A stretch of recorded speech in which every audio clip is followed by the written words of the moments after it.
Hi యార్, welcome to our channel. మనం ఈరోజు మన ఛానల్లో ఫేషియల్ పాలసీ గురించి మాట్లాడుకుందాం.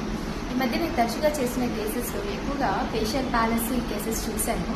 మన సాఫ్ట్వేర్స్ ఎక్కువగా ఫేషియల్ పాలసీ గురవుతున్నారు ఈ మధ్య. ఎందుకంటే మన ఫేషియల్ పాలసీ అనగా ముఖపక్షవాతం అనమాట.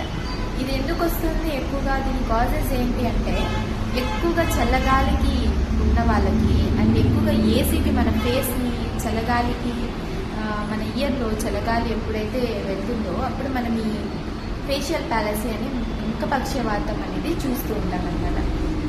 దీని యొక్క మెయిన్ మెకానిజం ఏంటి, ఇది ఎట్లా వస్తుంది, దేనివల్ల వస్తుంది అంటే మన ఫేస్కి నర్వ్ అనేది మన బ్రెయిన్ నుండి ఇయర్లో ట్రావెల్ చేస్తుంది అనమాట.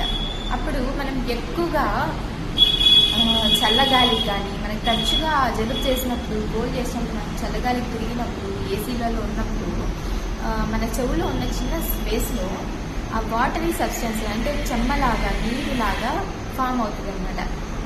అది చేరుకున్నప్పుడు, ఆ నీరు చేరుకున్నప్పుడు ఈ నరం మీద ఒత్తిడి పడుతూ ఉంటుంది. ఆ ఒత్తిడి పడినప్పుడు మనకి ఒక సైడ్ ఫేస్ అనేది పెర్లాస్ అవుతుంది, అంటే ఒక సైడ్ అనేది ముఖపక్షవాతం అనేది వస్తుంది.